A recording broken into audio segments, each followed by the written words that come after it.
and shoes weren't included. He suddenly grew wary. Maybe this stranger was trying to tempt him with gifts. "No, thank you," he said. "You don't trust me," said the old man. It wasn't a question. "Understandable. And smart. I'll be honest about why I asked you here tonight." His eyes became slits. "How long have you seen the children?" Elijah stammered in reply. Sweat beaded on his brow. A charismatic stranger whose very presence drew you in. The haunting, unreal aura of his home. The heat. 100 Bible stories flashed through his mind. He put a hand on his chest, as if to stop his soul from slipping out. "Relax." Mr. Redbone's voice was sweet water washing away his anxieties. "I assure you, I am not Lucifer." "Who is you, then?" Elijah took deep breaths, waiting for his heart to slow. "Tell me, who is you?" The old man threw his arms wide. "Just a traveling salesman for Michael's Tailored Shoes. I've traveled all over this great country, from Pittsburgh to Charlotte to Los Angeles. Now I'm in Bogota to show you these amazing products." "That ain't what you really do," said Elijah. "If you a salesman, then how come you took that boy?" Mr. Redbone chuckled. "Selling shoes puts money in my pocket while I travel." "Very smart of you, son. I have another job." "Was he a magician? One of Lucifer's minions?" "I am no one dangerous," Mr. Redbone answered his thoughts. "Now I ask you again, how long have you seen the children?" Elijah glanced at the floor. This man seemed able to read his mind. It frightened him, but more so it made him want to be honest. "For a while," he said, "but only a few times." Elijah didn't know when he started seeing them. Children he'd never seen before and never saw again, even when the Negroes gathered for Sunday church. He figured they were orphans, or the kids of fishermen who lived along the river. Always lost and alone, moving swift as the wind. "Do you ever try to see them?" said Mr. Redbone. Elijah shook his head. "I ain't even thinking of them. These children. No one can see them except you and I. They are indeed lost. My job is to locate them. I have to find 5 in Bogota." He gestured to the candles. "I found one already." Elijah stared closely at the snuffed-out candle. It looked lonely in the glow from the other 4. Not a drop of wax had melted down the red shaft. "Man boy?" he said. He didn't know how, but that fat little boy was a man he saw die. "Yes." "Where you take him?" Elijah asked. "I took him home. That's my job."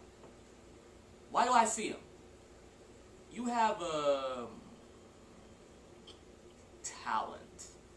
Mr. Redbone seemed to chew on the word a moment, deciding he liked the taste before saying it. "A gift." "I ain't got no gifts. At least Pa didn't think so." Mr. Redbone sighed. "You know our people come from Africa, right? You know black folk didn't start in Georgia, right?" "Yes, sir." Of course Elijah knew. He wasn't stupid. "In Africa, they have people called fetish men," Mr. Redbone continued. "Not a very accurate term, since some of them were women. Still, a better term than demon smeller, which the white people called them. They were priests who had a second sight, who could see the things that aren't seen. Most of them were frauds, shamans who wanted power. But there were a few who truly had the gift." He stroked his goatee. "Incredible. I lost hope of ever finding one again. Certainly not here." Africa. Elijah had heard frightening stories of the Dark Continent, a land where cannibals feasted on human flesh in pagan ceremonies, a land of dark, ferocious beasts, and even darker magic. He got the feeling Mr. Redbone knew a lot about this place, and an urge to learn more about it took hold of Elijah, as strong as the pull he felt from the candles. "Your talent," continued Mr. Redbone, "is sight you have. It is something passed to you." "You mean my folks can see him too?" Mr. Redbone steepled his fingers. "I believe the skill has slept within your family until now." Yes, now is the time for you to use it. Elijah could feel the old man's excitement, a tingling charge in the air. Son, what does your father do? He a carpenter? I imagine he's teaching you carpentry as well? Well, no, Elijah admitted grudgingly. He teaching my brothers. As he has to, said Mr. Redbone. If he doesn't pass on his skills, they will be lost.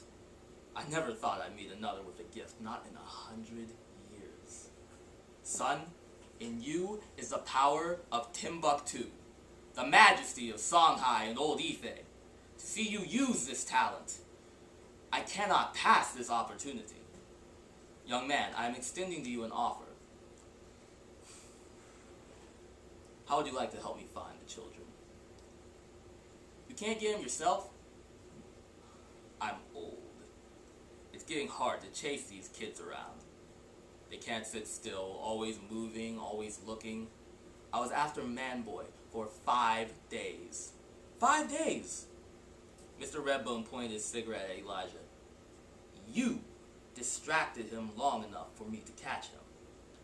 I could use a set of strong young legs. I could use an assistant. What I gotta do? Pa called David and Joe his assistants. Mr. Redbone stood up. His head almost touched the ceiling. Talk to them. Cajole them. Lure them. Help them feel at ease. Elijah didn't feel at ease. Do you know when the next one is? I mean, can't we tell him? I never know who it is before the flame goes out. I only get so much information. His voice became sharp steel. Even if we did know, it would not be a good idea to tell them. Most people live happy lives because they have no idea when their time is. You're in a privileged position, Elijah Craymark. You really can help people. Is that something you like to do? Nobody had ever asked him that question. I don't know much about helping folks, he said. I mean, I help Mama sometime, but I like to help other folks. Like how white folks is always killing Negroes for no reason. That ain't right at all. I'd help stop that if I could. Mr. Redbone chuckled thoughtfully. As would I. With me, you'd be helping in a different way. That is, if you can handle it. It will be hard sometimes. Children can be a handful, but in the end, they're so wonderful. That moment, Mr. Redbone sounded like Mama. She told her son she never wanted anything more in life than to be a mother. Called Elijah and his brothers her 5 gifts. Elijah went silent for a minute, never taking his eyes off the candles. Finally, he said, "I'ma do it." Smiling, the old man offered Elijah his hand. It felt warm. Remember, your apprenticeship is our secret. The business we deal in is one that scares a lot of people. Elijah puffed out his chest. Don't scare me. No, I don't believe it does. I will call on you when I need you. Until then, I look forward to us working together. The old man's parting words lingered with Elijah on his way home. He thought of unfamiliar names of Songhai and Old Ife. Emotions collided in him. Fear, confusion, suspicion, and, above all, anticipation. So strong it hurt. He looked in the woods, wondering if at that very moment the lost children needed his help. Elijah climbed back through the cabin window, careful not to wake his family, and couldn't fall asleep if he tried. Thank you. So, me and Dan, who just stepped out to take some Ricola, we are on tour. We have things for sale, different publications put out by the Cyberpunk Apocalypse Writers Collective. My short story collection, which is $12. If anybody would like to put in some donations, we are touring.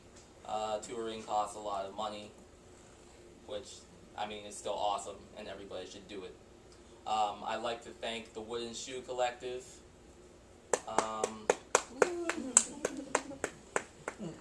Dan, is there anything you'd like to add? No, thanks. Thank you guys. Awesome.